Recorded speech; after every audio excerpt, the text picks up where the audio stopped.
ஜெபம் செய்வோம். மகா பரிசுத்தமுள்ள எங்கள் பரலோக பிதாவே, இந்த நாளிலும் நாங்கள் இந்த 1 சாமுவேல் இந்த 15வது அதிகாரத்தினுடைய தொடர் செய்தியை தியானிக்க நாங்கள் கூடி வந்திருக்கிறோம். எங்களுடைய நேரத்தை நாங்கள் ஒதுக்கி கர்த்தருக்கென்று நாங்கள் அமர்ந்திருக்கும் போது நாங்கள் நல்ல பங்கை தெரிந்து கொண்டிருக்கிறோம். எங்களை விட்டு எடுபடாத நல்ல பங்கை நாங்கள் தெரிந்திருக்கிறோம். நாங்கள் தெரிந்து கொண்ட இந்த நல்ல இடுக்கமான வாசலுக்காக உமக்கு ஸ்தோத்திரம். கர்த்தருடைய வேதத்தில் பிரியமாயிருந்து இரவும் பகலும் உடைய வேதத்தில் தியானமாயிருக்கிற மனுஷன் மனுஷி பாக்கியவான்கள்.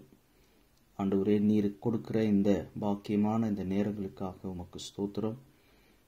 உம்மை வெளிப்படுத்தும் உம்முடைய வார்த்தையின் மூலம் உம்மை புரிந்து கொள்ளவும், எங்களை நாங்கள் சீர்திருத்தவும், நேர்வழிப்படுத்தி சிலுவைக்கு நேராக, தேவ சித்தத்திற்கு நேராக உம்முடைய நாமத்தை எங்கள் மூலம் மகிமைப்படுத்தும். உம்முடைய நீதி, உம்முடைய மகிமை எங்கள் மூலம் வெளிப்படட்டும். கர்த்தர் எங்கள் மீது எவ்வளவு அன்பாயிருக்கிறீர் என்பதை புரிய வையும். கிருபையாயிரும் ஆண்டவரே.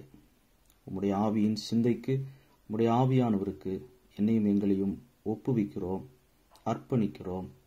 எங்களையே படைக்கிறோம். எங்களை ஏற்றுக்கொள்ளும். உம்மிடத்திலே வருகிற ஒருவனையும் புறம்பே தள்ளாதவர். எங்களை ஏற்றுக்கொள்ளுகிறீர். நீர் எங்கள் மீது எவ்வளவு அன்பாயிருக்கிறீர் என்பதை இன்னும் நாங்கள் புரிந்து உம்மீது நாங்கள் அன்பு செலுத்த, அந்த அன்பை கிரியைகளிலே காண்பிக்க எனக்கும் எங்களுக்கும் உதவி செய்யும். உமக்கே துதி கன மகிமையை செலுத்தி எங்கள் ஆண்டவராகிய இயேசு கிறிஸ்துவின் மூலமே ஜெபிக்கிறோம் பிதாவே, ஆமேன். 1 சாமுவேல் 15வது அதிகாரம். இந்த 15வது அதிகாரத்தில் நாம் தொடர்ந்து சிந்தித்து கொண்டு வரோம். குறிப்பாக இந்த நாளில் இந்த 15வது அதிகாரத்தை நாம் ஏறக்குறைய 3 கூட்டங்கள் முடித்து இன்றைக்கு 4வது கூட்டத்தில் நாம் சந்திக்கிறோம். இந்த 1 சாமுவேல் 15வது அதிகாரத்தில் கர்த்தர் சாமுவேல் மூலமாக சவுலிடத்தில் சொன்ன ஒரு குறிப்பிட்ட காரியத்தை இன்னைக்கு உங்களோடு கூட பகிர்ந்து கொள்ள விரும்புகிற தெரிந்த வசன பகுதிகள், ஆனாலும் அதில் மறைந்திருக்கிற கர்த்தருடைய பிரமாணங்களை நாம் புரிந்து கொள்வதற்கு, தெரியாதவர்களுக்கு இதை கற்றுத்தரவும், தெரிந்தவர்களுக்கு இதை ஞாபகப்படுத்தவும் கர்த்தருடைய ஆவியானவருடைய பலத்தோடு இந்த கனத்துக்குரிய பரிசுத்தமான போதிக்கிற இந்த பணியை இன்றைக்கு நிறைவேற்ற கர்த்தர் எனக்கு கிருபை தருவாராக. 1 சாமுவேல் 15வது அதிகாரம். இங்க சவுல் ராஜாவினிடத்துல சாமுவேல் மூலமாக கர்த்தர் கொடுத்த ஒரு மிஷன், ஒரு பணி, நிறைவேற்ற வேண்டிய ஒரு தேவ கட்டளை, தேவனுடைய பாரம், தேவனுடைய அருட்பணி, கர்த்தருக்கு கீழ்ப்படுகிற ஒரு செயல். 1 சாமுவேல் 15வது அதிகாரம் 3வது வசனம். 1 சாமுவேல் 15வது அதிகாரம் 3வது வசனம். இப்போதும் நீ போய் அமலேக்கை மடங்கடித்து அவனுக்கு உண்டான எல்லாவற்றையும் சங்கரித்து அவன் மேல் இரக்கம் வைக்காமல் புருஷரையும் ஸ்திரீகளையும் பிள்ளைகளையும் குழந்தைகளையும் மாடுகளையும் ஆடுகளையும் ஒட்டகங்களையும் கழுதைகளையும் கொன்று போட கடவாய் என்கிறார் என்று சொன்னான். பொதுவாக நமக்கு எல்லாருக்கும் தெரிந்திருக்கும், அமலேக்கு என்கிற இந்த வார்த்தை, இந்த நபர் புதிய ஏற்பாட்டின் காலத்தில் வாழ்கிற நமக்கு மாம்சத்தை குறிக்கிற ஒரு காரியம் என்பது நமக்கு தெரியும். இந்த அமலேக்கியர்களை கொல்ல வேண்டும், அவர்களுக்குண்டான எல்லாவற்றையும் சங்கரிக்க வேண்டும், அமலேக்கை மடங்கடிக்க வேண்டும், அவன் மேல் இரக்கம் வைக்கக்கூடாது, அவனை கொன்று போட வேண்டும். இதை வந்து பொது மொழிபெயர்ப்பில் தமிழில் எப்படி இருக்குன்னா, அமலேக்கியரை தாக்கு, அமலேக்கியரை மடங்கடி. 3வது வசனத்தின் முதல் அந்த குறிப்பு, நீ போய் அமலேக்கை மடங்கடி அல்லது அமலேக்கியரை தாக்கு. ஆங்கில வேதாமத்தில் பல வேர்ஷன்ஸ்ல இந்த வசனத்தை ஏறக்குறைய ஒரு 15க்கும் அதிகமான வேர்ஷன்ஸ்ல இந்த ஒரு வசனத்தை மட்டும் நான் உட்கார்ந்து வாசிக்க ஆரம்பிச்சேன். அதுல ஒரு ஆங்கில மொழிபெயர்ப்பில் எப்படி எழுதியிருக்குன்னா, அட்டாக், அவர்களை தாக்கு, அவங்கள அட்டாக் பண்ணு. அடுத்தது புட் டு த ஸ்வோர்ட், அவர்களை பட்டயத்துக்கு இரையாக்கு, அவங்கள பட்டய கருக்கினால் அவங்கள மடங்கடி, முதல் வார்த்தை. இரண்டாவது, அவனுக்கு உண்டான எல்லாவற்றையும் சங்கரி, அவனுக்கு உண்டான எல்லாவற்றையும் சங்கரித்து போட வேண்டும். இது பொது மொழிபெயர்ப்பு தமிழில் எப்படி இருக்குன்னா, அமலேக்கியருடைய உடைமைகள் அனைத்தையும் அழித்து ஒழியும், அமலேக்கியருடைய உடைமைகள் அனைத்தையும் அழித்து ஒழிக்க வேண்டும். இதை வந்து எப்படி இங்கிலீஷ்ல ரொம்ப டிஃப்ரெண்டா இன்ட்ரெஸ்டிங்கா எழுதியிருந்தது. Destroy all that they have, destroy பண்ணு அவங்களுக்கு உண்டான எல்லாவற்றையும். Completely destroy everything they have, முழுமையாக அவங்களுடையவைகள் எல்லாவற்றையும் அழிக்க வேண்டும். Totally destroy all that belongs to them, அவங்களுக்கு சொந்தமானதெல்லாம் அழிக்கணும். Devote to destruction all that they have, அழிக்கிறதுல ஒரு டிவோட்டட் ஹார்ட், அதற்கென்று உன் இருதயத்தை நேராக்கி பக்குவப்படுத்தி இருக்கணும்.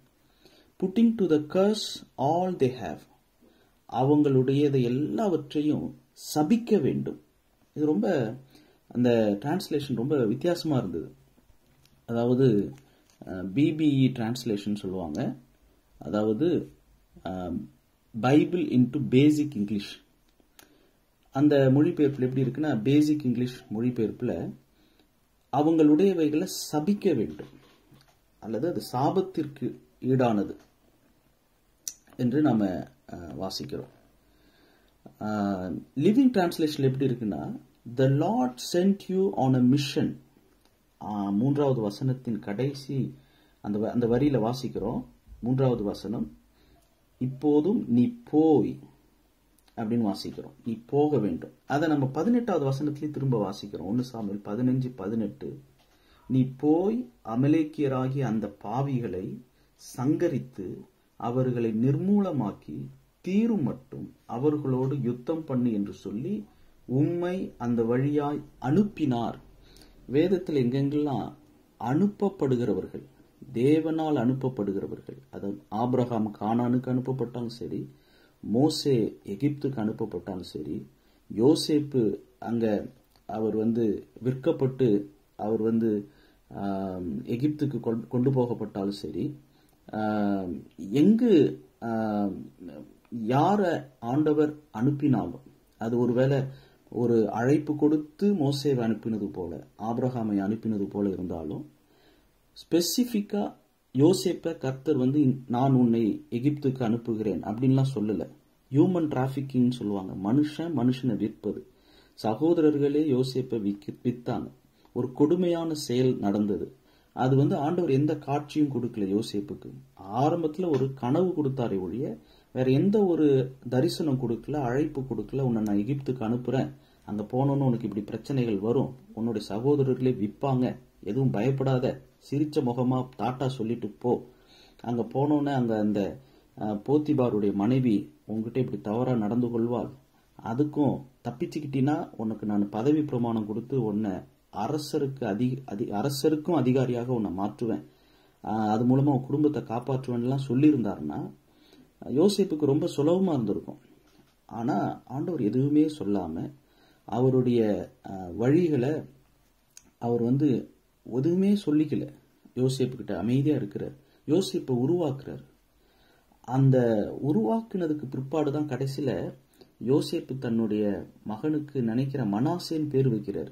மனாசே என்பதற்கு அர்த்தம் என்னன்னா, என் தகப்பன் வீட்டாருடைய கசப்பை நான் மறக்கிறேன்னு அர்த்தம். அந்த வசனத்தை நீங்க வாசித்து பார்த்தீங்கன்னா ஆதியாகமத்தில் அந்த வசனம் வரும். அவருடைய மகனுக்கு அவர் மனாசேன்னு பேர் வைப்பார். என்னுடைய ஞாபகம் சரியா இருக்குமானால்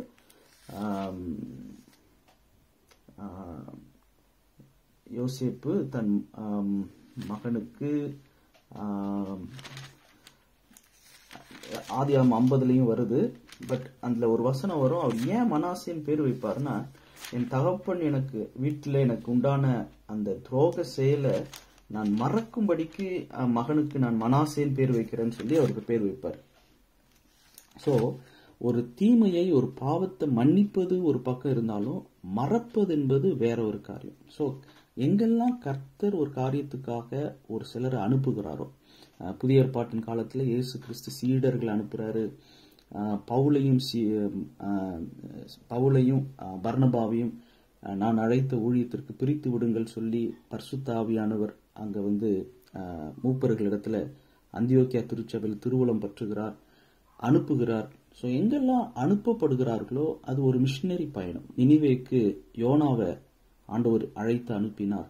இந்த அனுப்பப்படுவது, ஏசாயாவை யாரை நான் அனுப்புவேன்னாரு, இதோ நான் இருக்கிறேன் என்னை அனுப்பும்னு அவர் அர்ப்பணிக்கும் போது, ஒப்பு கொடுக்கும் போது அது கர்த்தர் அனுப்புகிறார். அது போல இங்க சவுலிடத்துல சாமுவேல் ஒரு வார்த்தை சொல்றார். 1 சாமுவேல் 15:18 உம்மை அந்த வழியாய் அனுப்பினார், உம்மை அந்த வழியாய் அனுப்பினார்.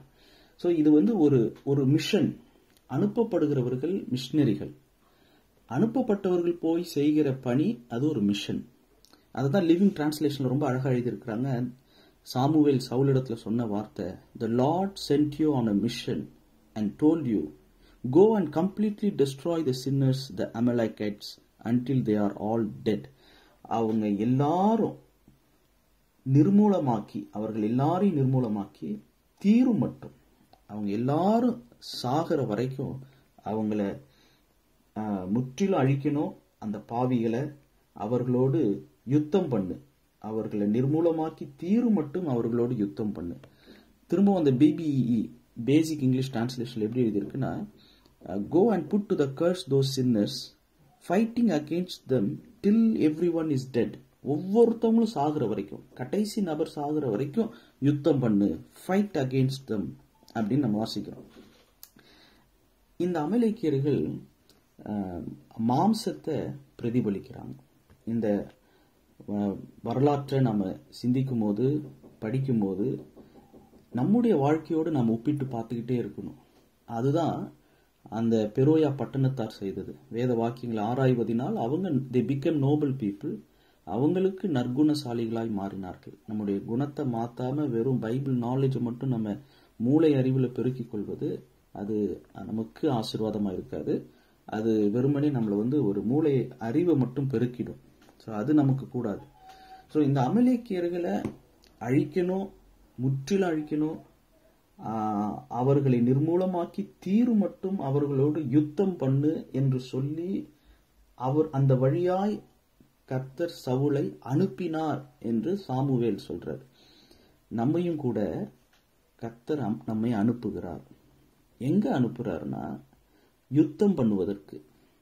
யாருக்கு எதிர்த்து யுத்தம் பண்ணுவதற்கு கர்த்தர் உங்களை என்னை அனுப்பி இருக்கிறார்னா, நம்முடைய மாம்சத்துக்கு விரோதமாக யுத்தம் பண்ணுவதற்கு, அமலேக்கியர்களுக்கு விரோதமாக யுத்தம் பண்ணுவதற்கு கர்த்தர் உங்களை என்னையும் அனுப்பி இருக்கிறார், அனுப்புகிறார். மத்தேயு 4வது அதிகாரத்தில் நாம் வாசிக்க முடியும். மத்தேயு 4:1 இயேசு கிறிஸ்துவ பரிசுத்த ஆவியானவர் ஒரு இடத்துக்கு அனுப்புகிறார். ஞானஸ்நானம் எடுத்த உடனே அனுப்பின முதல் இடம், அவரை இயேசு கிறிஸ்து சீஷர்களை உலகத்தின் கடைசி வரைந்துக்கும் நான் உங்களை அனுப்புகிறேன்னு அனுப்புனாரு. ஆனா இயேசு கிறிஸ்து ஞானஸ்நானம் எடுத்த உடனே பரிசுத்த ஆவியானவர் இயேசு கிறிஸ்துவை எங்க அனுப்பினார்னா, மத்தேயு 4:1 பிசாசினால் சோதிக்கப்படுவதற்கு ஆவியானவராலே வனாந்தரத்திற்கு கொண்டு போகப்பட்டார். நம்முடைய ஆவிக்குரிய வாழ்க்கை முதிர்ச்சி அடைவதற்கு, பிசாசினால் சோதிக்கப்படுவதற்கு கர்த்தருடைய ஆவியானவரே வசனத்துக்கு நாம் கீழ்ப்படுகிறோமா இல்லையா என்கிற நமக்கு நேரிடுகிற சோதனையை கர்த்தர் அனுமதிக்கிறார்.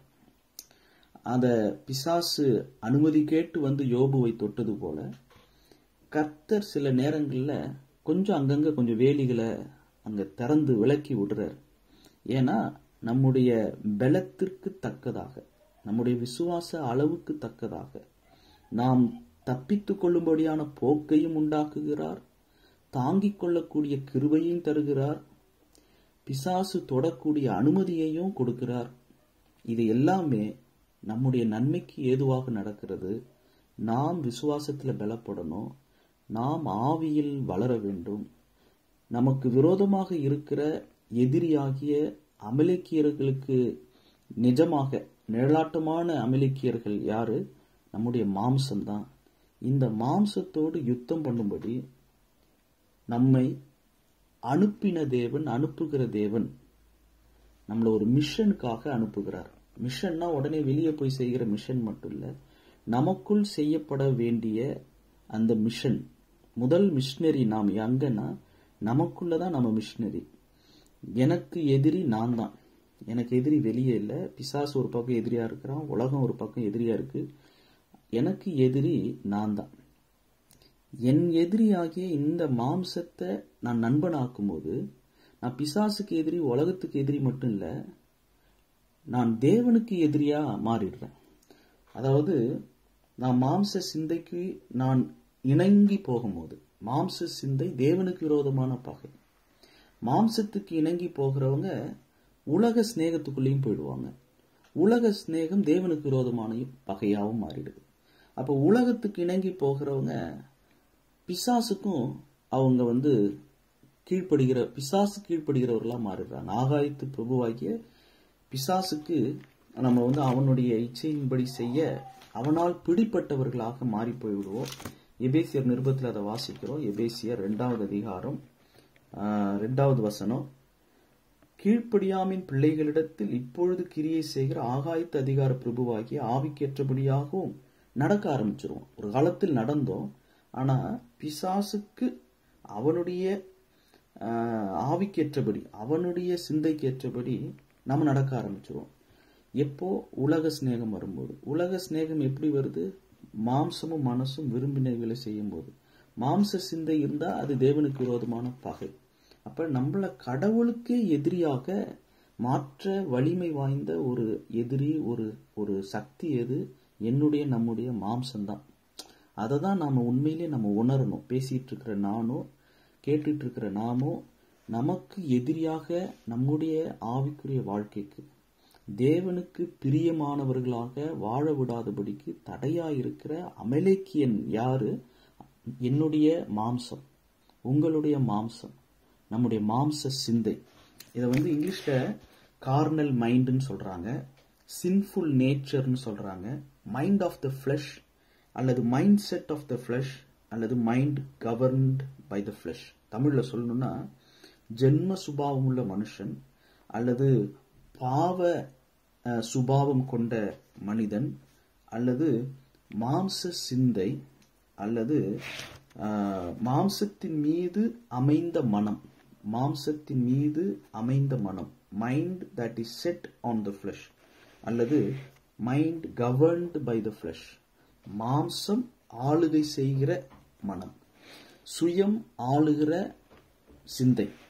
இந்த ஜென்ம சுபாவம் என்று நாம் வாசிக்கிறோம், அல்லது இந்த சுபாவ மனிதன் அல்லது நேச்சர், அதாவது எப்படி சொல்றதுன்னா நேச்சுரல் பர்சன், ஸ்பிரிச்சுவல் மேன் கிடையாது, ஆவிக்குரிய மனுஷனாக மனுஷியாக அல்ல, மாம்சத்துக்குரியவனாக, மாம்சத்தால் மாம்சத்தின் மீது அமைந்த மனம், மாம்சத்தால் ஆளுகை பண்ணப்படுவது, மாம்சமும் மனசும் விரும்புவது, இதற்கு அடிமையாக வாழ்கிற ஒரு வாழ்க்கை தான் இந்த அமலேக்கியன். இந்த அமலேக்கியனை நாம முற்றிலும் அழிக்க வேண்டும். இவனுக்கு விரோதமாக நிர்மூலமாக்கி தீரும் மட்டும் அவர்களோடு யுத்தம் பண்ணும். இதுல 3வது வசனத்தை வாசிக்கும் போது கொஞ்சம் எப்படி கை குழந்தைகள் எல்லாம் போய் ஆண்டவர் சாகடிக்க சொல்லியிருக்கிறாரேன்னு இருக்குது. ஒரு வகையில் அது உண்மையாக இருந்தாலும், நாம் இன்றைக்கு புதிய ஏற்பாட்டில் வாழ்ந்து கொண்டிருக்கிற நாம் இதை எப்படி புரிந்து கொள்வது அப்படின்னா, அமலேக்கிய ஆவி, அமலேக்கியர்கள் நம்முடைய மாம்சத்தை குறிப்பதாக இருந்தால் நல்லா கவனிக்கலாம். அங்க 2 பிரிவு இருக்கு. புருஷர், ஸ்திரீ, பிள்ளைகள், குழந்தைகள், இவங்க அத்தனை பேரும் மனிதர்கள். அடுத்து மாடுகள், ஆடுகள், ஒட்டகங்கள், கழுதைகள், இது மிருகம். அதாவது மனித சுபாவத்தையும் அழிக்க வேண்டும், மிருக சுபாவத்தையும் அழிக்க வேண்டும். நம்ம எல்லாருக்குள்ளேயும் ஒரு பீஸ்ட், ஒரு மிருகம் இருக்கு. அந்த மிருகம் தூங்கிட்டு இருக்கு, அதை எழுப்பிட வேண்டாம். அது ரொம்ப ஒரு கொடூரமான மிருகம். அந்த மிருகங்களையும் அழிக்கணும், அதே நேரத்தில் அந்த மனித சுபாவங்களையும் முற்றிலும் நிர்மூலமாக்கி தீரும் மட்டும், அனைத்தையும் அழித்து ஒழிக்கும் மட்டும், அந்த மாம்சத்துக்கு உண்டான எல்லாவற்றையும் சங்கரிக்கும் மட்டும், அமலேக்கியன் என்கிற மாம்சத்தை தாக்கு, அமலேக்கியன் என்ற மாம்ச சிந்தையை மடங்கடி. அந்த வழியாய் சவுலை அனுப்பின தேவன் நம்மையும் மாம்சத்தை அழிக்கிற வழிக்கு நேராக நம்மை அனுப்புகிறவர் நம்முடைய தேவன். முதலாவது கர்த்தர் நம்மை அனுப்புகிற வழி, எதற்கு நேராக நம்மை அனுப்புகிறார், அல்லது God sends us for a mission. கர்த்தர் நம்மை ஒரு மிஷனரியாக அனுப்புகிற வழி எதுனா, மாம்சத்துக்கும் ஆவிக்கும் உள்ள இந்த போராட்டம். இதுதான் முதல் நம்முடைய யுத்த களம். அவர்களோட யுத்தம் பண்ணு, அமலேக்கியர்களோட யுத்தம் பண்ணு, 1 சாமுவேல் 15:18. நாமும் முதலாவது நான் என்னுடைய மாம்சத்தோடு நான் போரிட வேண்டும், நான் யுத்தம் பண்ண வேண்டும், நான் மாம்சத்துக்குரிய காரியங்களை அழிக்க வேண்டும், அட்டாக் பண்ணணும். எப்படி அட்டாக் பண்ணணும்? 3வது பாயிண்ட் 1 சாமுவேல் 15:3. முதலாவது அமலேக்கை மடங்கடி, அமலேக்கை தாக்கு, மாம்சத்தை மடங்கடி, மாம்சத்தை தாக்கு. 2வது அமலேக்குக்கு உண்டான எல்லாவற்றையும் சங்கரி, அல்லது மாம்சத்துக்கு உண்டான எல்லாவற்றையும் சங்கரி, மாம்சத்துக்கு உண்டான அனைத்தையும் அழித்து ஒழி. 3வது அவன் மேல் இரக்கம் வைக்காமல், 1 சாமுவேல் 15:3, அவன் மேல் இரக்கம் வைக்காமல். இரக்கம் உள்ளவர்கள் பாக்கியவான்கள், அவர்கள் இரக்கம் பெறுவார்கள். அப்படின்னா யார் மீது இரக்கம், யார் மீது இரக்கம் வைக்கக்கூடாது. அதாவது பொதுவா நாம எனக்குன்னா நான் அட்வொகேட் ஆயிடுவேன், வக்கீல் ஆயிடுவேன், மற்றவங்களுக்குன்னா நான் நீதிபதி ஆயிடுவேன், ஜட்ஜ் ஆயிடுவேன். மற்றவங்க செய்யற தவறுகள், பிழைகளுக்கு பல நேரங்களில் நாமும் எப்படி ஆயிடுறோம், நீதிபதி ஸ்தானத்துக்கு போயிடுறோம். அவங்கள நியாயம் தீர்த்து, குற்றம் தீர்த்து, அவங்கள பழி தீர்த்து, பழி வாங்கி, அந்த கருப்பு கோட்டை நாம நீதிபதியாக, நீதிமானாக போயிடுறோம். அந்த நீதமான்னு சொல்லுவாங்க. எனக்கு நான் ஏதாவது பிழை குற்றம் பண்ணா நான் வக்கீல் ஆயிடுவேன். எனக்காக நான் வாதாடுவது, எனக்காக பரிந்து பேசுவது. நான் பண்ணா அது பலவீனம், மற்றவங்க பண்ணா துணிகரம். அவர் எப்படிங்க கோவப்படலாம், அவர் ஊழியர் இல்லைங்க, அவர் கிறிஸ்தவர் இல்லைங்க, அவர் எப்படிங்க அப்படின்னு சொல்லி மற்றவங்க செஞ்சா அது துணிகரம்னு சொல்லிடுவோம். ஆனா நாம கோவப்பட்டா என்ன சொல்லுவோம்னா, அது பலவீனங்க, எங்க தாத்தா காலத்துல இருந்து ரத்தத்துல வருது, எங்க அப்பா கோவக்காரரு, அதனால நானும் கோவக்காரன், இதெல்லாம் ஒரு துணிகர செயல் இல்லைங்க, இது சாதாரண ஒரு பலவீனம், என்னுடைய பலவீனம். அப்ப நான் செஞ்சா பலவீனம், அடுத்தவங்க பண்ணா துணிகரமா? இல்ல, நான் பண்ணாதான் துணிகரம், அடுத்தவங்க பண்ணா பலவீனம். அடுத்தவங்களுக்குன்னா நான் வக்கீலா இருக்கணும், எனக்கு தான் நான் நீதிபதியா இருக்கணும். எனக்கு வக்கீலாகவும் அடுத்தவங்களுக்கு நீதிபதியாகவும் இருக்கக்கூடாது. நான் பண்ணா பலவீனம், மற்றவங்க பண்ணா துணிகரம் இல்லை. மற்றவங்க பண்ணா பலவீனம், நான் பண்ணாதான் துணிகரம். இந்த பார்வை, அதுதான் ஆண்டவராகிய இயேசு கிறிஸ்து சொல்லி கொடுத்தாரு. உன் கண்ணில் இருக்கிற உத்தரத்தை முதல்ல உணரு, அடுத்தவங்க கண்ணில் இருக்கிற தூசிய பார்க்காத. அடுத்தவங்க கண்ணில் இருக்கிறது தூசி தான், உன் கண்ணில் இருக்கிறது தான் ஒரு பெரிய தூணு, உத்திரம் அப்படின்னு சொல்றாரு. அதனாலதான் மற்றவனை குற்றவாளியாக தீர்க்கிறவனே நீ யாரானாலும் சரி போக்கு சொல்ல உனக்கு இடமில்லைன்னு ரோமர் 2 வாசிக்கிறோம்.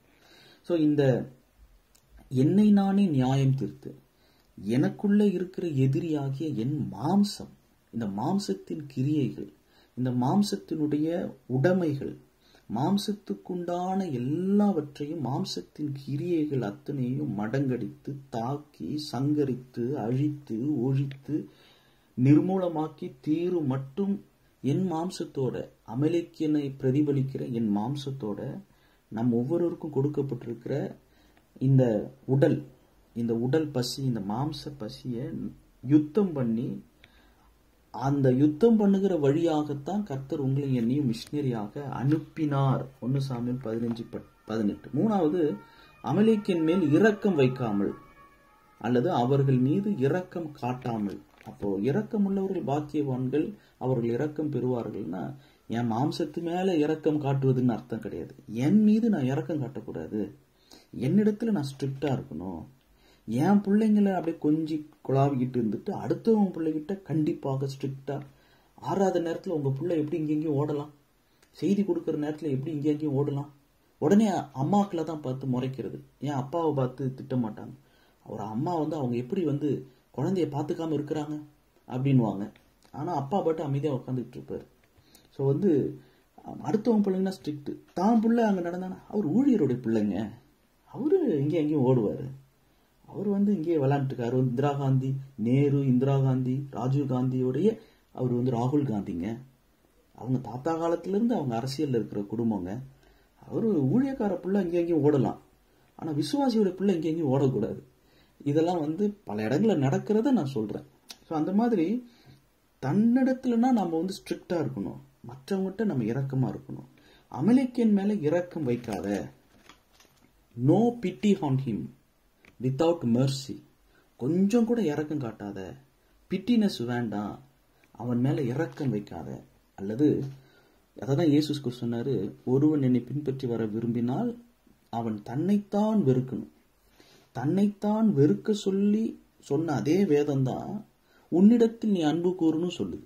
இது ரெண்டுத்தையும் எப்படி புரிஞ்சுக்கிறது? உன்னிடத்தில் நீ அன்பு கூறுவது போல பிறனிடத்தில் அன்பு கூறு. அப்போ பிறனிடத்தில் அன்பு கூறணும்னா முதல்ல உன்னிடத்தில் நீ அன்பு கூறணும். அதே வேதம் தான் சொல்லுது, ஒருவன் என்னை பின்பற்றி வர விரும்பினால் அவன் தன்னைத்தான் வெறுக்கணும். நான் இப்ப என்னை வெறுக்கணுமா, என்ன நான் நேசிக்கணுமா? என்னை நேசிப்பது போல பிறனை நேசிக்கணும்.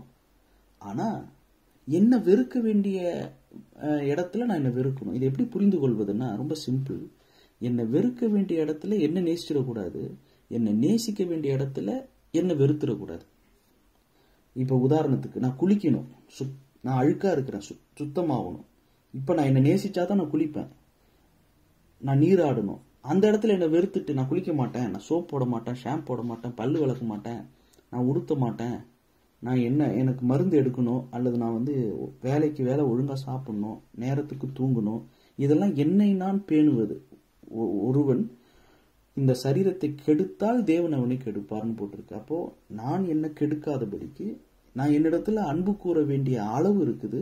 அதாவது என்ன நான் கேர் பண்ணணும், என்ன நான் பராமரிக்கணும். இது ஒரு ஒரு அளவு இருக்குது என்னிடத்தில் அன்பு கூறுவது.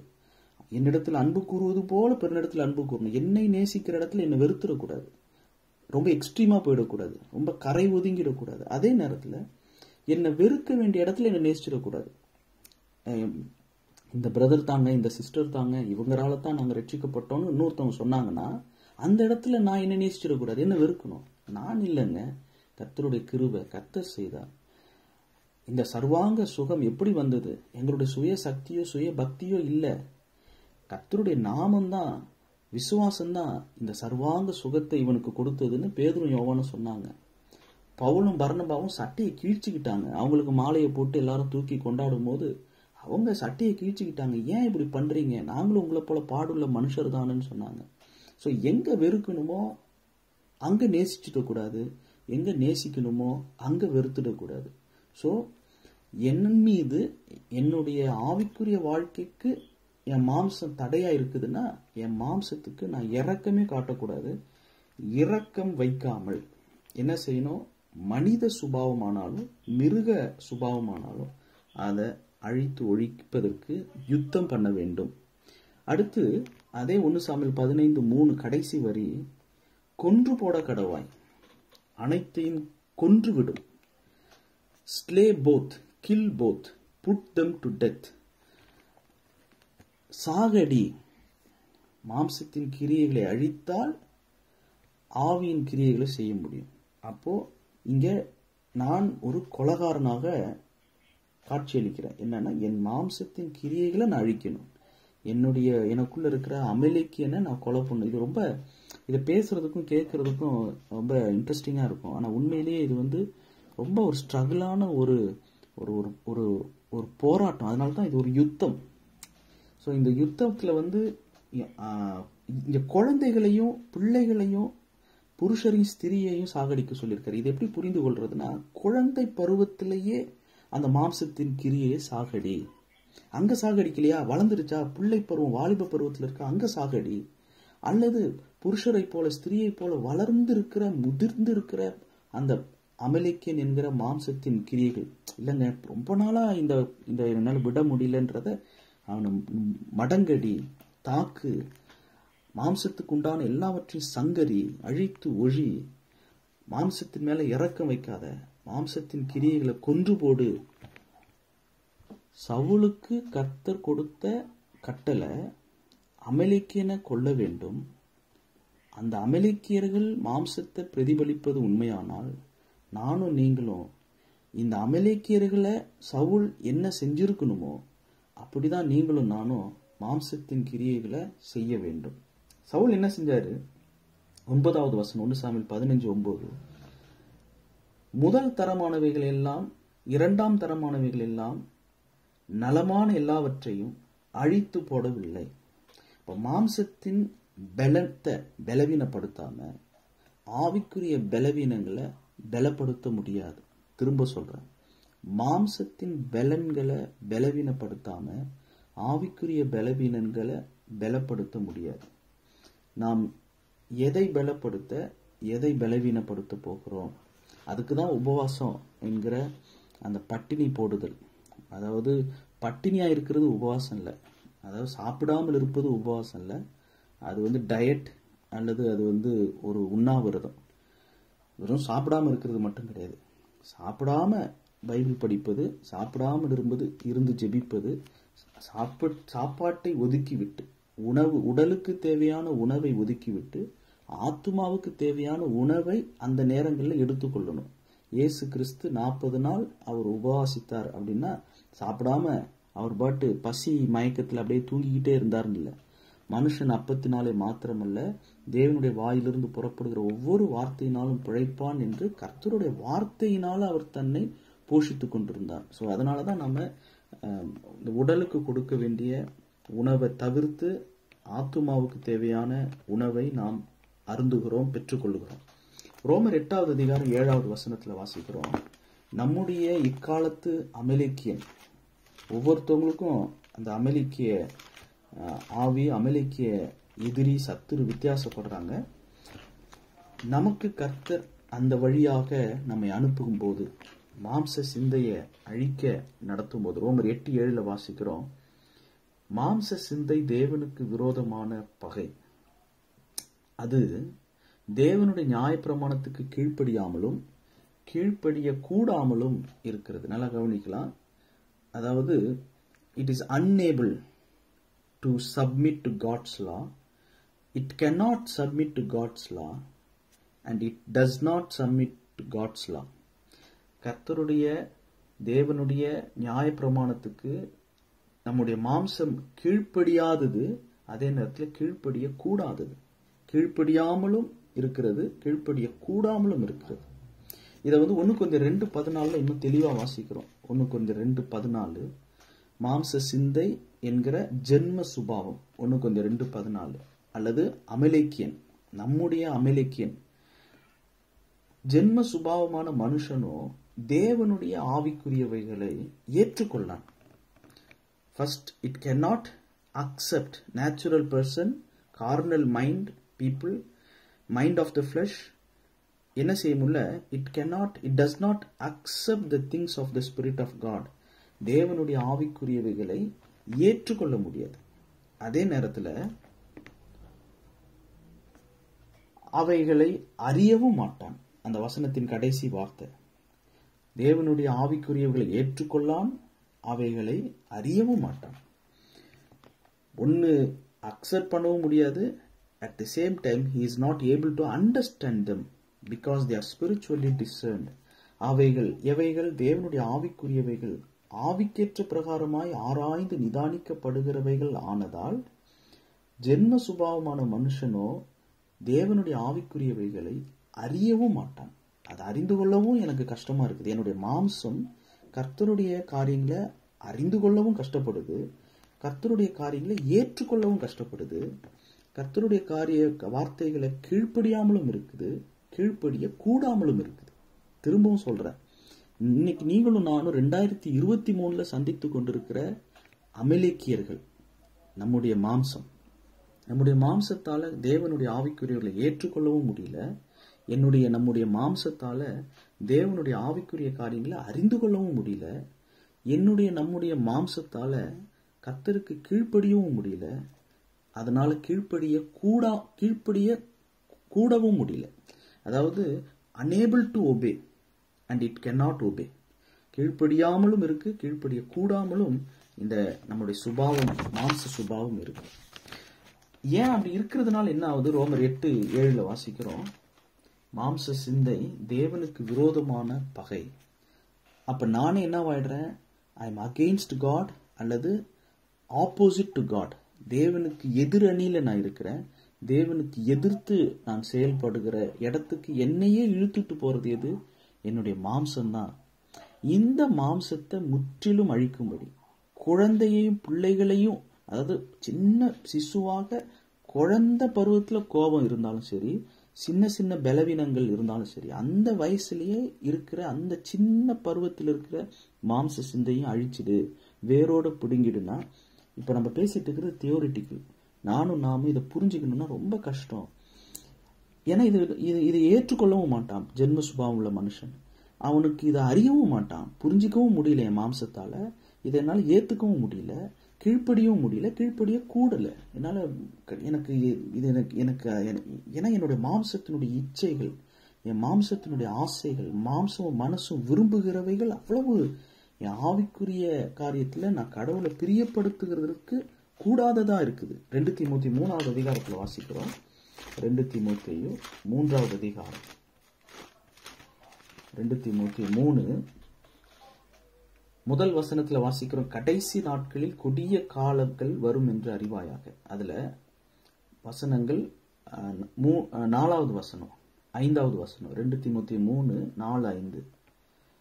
தேவ பிரியராயிராமல் சுகபோக பிரியராயும் தேவ பக்தியின் வேஷத்தை தரித்து அதன் பலனை மறுதலிக்கிறவர்களாயும் இருப்பார்கள். இப்படிப்பட்டவர்களை நீ விட்டு விலகு.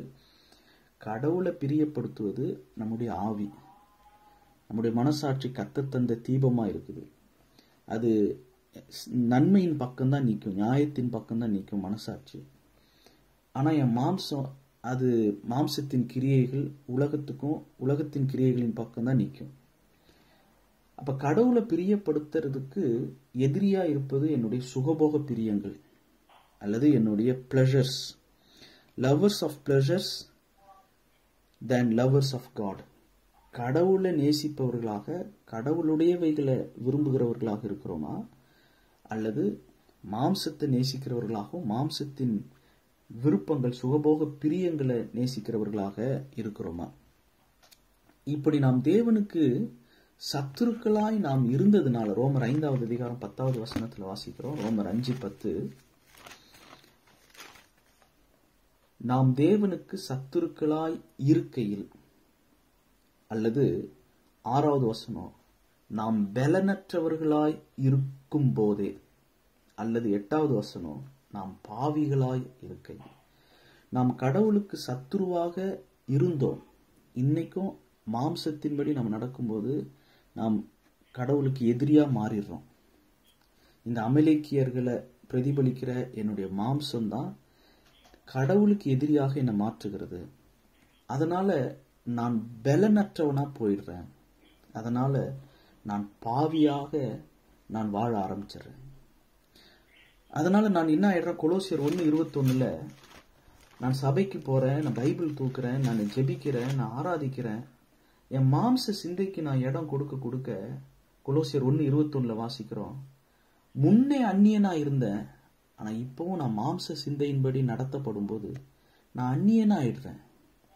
ஆண்டவருக்கு எதிர்த்து மனதிலே துர்க்கிரியைகளினால் சத்ருவாகிறது மட்டும் இல்லாம, நான் ஒரு ஏதாவது எத்ரான்ஜின்னு சொல்றாங்க பிரெஞ்சுல, இங்க இருக்கிறவங்கலாம் அவங்களாம் இது ரொம்ப ஜோக் என்னன்னா, எத்ரான்ஜேக்கு இங்கிலீஷ்ல ஃபாரினர்ஸ்.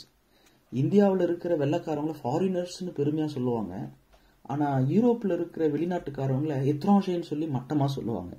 இந்த நாட்டில் நம்ம எல்லாம் ஃபாரினர்ஸ், அந்த நாட்டில் அவங்க எல்லாம் எத்ரான்ஜே. ஸோ எத்ரான்ஜேவும் ஃபாரினர்ஸும் ஒரே வேர்டு தான். ஆனால் ஃபாரினர்னு சொன்னால் அது என்னமோ பெரிய வார்த்தை மாதிரியும், எத்ரான்ஜேன்னு சொன்னால் அது என்னமோ மட்டமான வார்த்தை மாதிரி நினைக்கிறாங்க. கடவுளுடைய திருச்சபைக்குள்ள நீங்களும் நானும் ஃபாரினர் மாதிரி, எத்ரான்ஜே மாதிரி அந்நியர்களாக நாம் போய்விடுவதற்கு காரணம் என்ன? இந்த மாம்ச சிந்தை, அமலேக்கிய ஆவி. எபேசியர் 2வது அதிகாரம் 1 வசனமும் 5வது வசனத்தையும் வாசிக்கிறோம். எபேசியர் 2 1வது வசனமும் 5வது வசனமும். அக்கிரமங்களினாலும் பாவங்களினாலும் நாம் ஒரு காலத்துல மரித்தவர்களாய் இருந்தோம். 5வது வசனம், அக்கிரமங்களில் மரித்தவர்களாய் இருந்தோம். மாம்ச சிந்தை, அக்கிரம செய்கை, பாவங்களினால் நம்மை மரித்த நிலைக்கு தள்ளிவிடுகிறது. எபேசியர் 4வது அதிகாரத்துல ரொம்ப அழகான ஒரு வசனம் இருக்குது. எபேசியர் 4:18, புத்தியில் அந்தகாரப்படுகிறோம் அல்லது இருதயத்துல கடினப்படுகிறோம் அல்லது அறியாமையினால தேவனுடைய ஜீவனுக்கு அந்நியராயிரும். இதை அறியாம, ஆவிக்கும் மாம்சத்துக்கும் போராட்டம் இருக்குன்றதே தெரியாம மாம்சத்தின்படி போகும்போது அது அறியாமை, இக்னோரன்ஸ். தெரிந்து போகும்போது அது இருதய கடினம், அது ஹார்ட்னஸ் ஆஃப் ஹார்ட். அல்லது புத்தியில் அந்தகாரப்பட்டு வெளிச்சத்தின் பிள்ளைகளா இல்லாம அந்த அண்டர்ஸ்டாண்டிங் இல்லாத ஒரு டார்க்னஸ், ஸ்பிரிச்சுவல் பிளைண்ட்னஸ் வரும்போது 19வது வசனத்துல வாசிக்கிறோம், உணர்வில்லாதவர்களாய் சகலவித அசுத்தங்களையும் ஆவலோடு நடப்பிக்கும்படி தங்களை காம விகாரத்துக்கு ஒப்பு கொடுத்திருக்கிறார்கள். அந்த இளைய குமாரனுடைய தகப்பன் சொன்னாரு, இவன் மரித்தான், இப்பொழுது உயிர்த்திருக்கிறான். அதே நேரத்துல இவன் காணாமற் போனான். லூக்கா 15:24, என் குமாரனாகி இவன் மரித்தான், திரும்பவும் உயிர்த்தான், காணாமற் போனான், திரும்பவும் காணப்பட்டான். மாம்ச சிந்தைக்கு நாம் நம்மை ஒப்பு கொடுக்கும்போது நாம் மரித்த நிலைக்கு திரும்புகிறோம் அல்லது காணாமற் போகிறோம். நாம் ஆவியின் சிந்தைக்கு நாம் திரும்பி மீண்டு வரும்போது நாம் உயிர்ப்பிக்கப்படுகிறோம் அல்லது திரும்பவும் கண்டுபிடிக்கப்படுகிறோம், காணப்படுகிறோம். நாம திருச்சபைக்குள்ள உட்கார்ந்து இருக்கலாம், ஊழியங்கள்ல, தேவனுடைய காரியங்கள்ல அல்லது ஊழிய பொறுப்புகள்ல நாம் ஈடுபடலாம். ஆனா காணாமல் போன, மரித்து போன, இருதய கடினப்பட்டு, அந்தகார புத்தியில் அந்தகாரப்பட்டு, அறியாமையினால நாம அக்கிரமங்களினாலும் பாவங்களினாலும் மரித்து போய் கிறிஸ்துவுக்கு அந்நியர்களாக, எபேசியர் 2:12 வாசிக்கிறோம், நாம் கிறிஸ்துவை சேராதவர்களாக முன்ன இருந்தோம். ஆனா எப்பெல்லாம் மாம்ச சிந்தைக்கு நாம் நம்மை அடிமைகளாக ஒப்பு கொடுக்கிறோமோ நாம் கிறிஸ்துவை சேராதவர்களாக, அக்கிரமங்களினாலும் பாவங்களினாலும் மரித்து போகும்போது தேவனுக்கு அந்நியர்களாக, பாவிகளாக, பலவீனர்களாக, தேவனுக்கே சத்துருவாக, தேவனுக்கு எதிர்த்து செயல்படுகிறவர்களாக நம்மை மாற்றுகிற இந்த மாம்சம்தான் நமக்கு அமலேக்கியன்.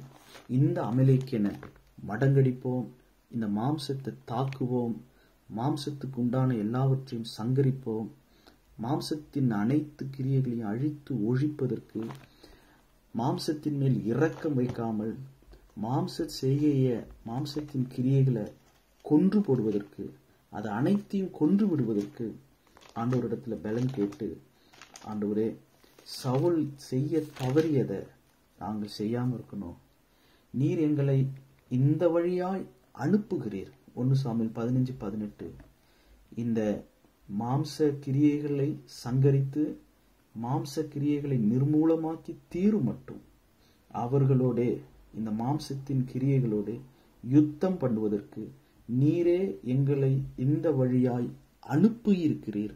எங்களை மிஷனரிகளாக இந்த மிஷனை நிறைவேற்றுவதற்கு, தேவ பிரியர்களாய் இருப்பதற்கு, சுகபோக பிரியர்களாய் இல்லாமல் இருப்பதற்கு, மாம்சமும் மனசும் விரும்பினவைகளை செய்யாதபடிக்கு, மிருக குணத்தையும் மனித மாம்ச ஜென்ம சுபாவ குணத்தையும் நாங்கள் மடங்கடித்து சங்கரித்து இரக்கம் வைக்காமல் கொன்று போடுவதற்கு சிலுவையில என்னை எங்களையும் ஒப்புக் கொடுக்கிறோம்.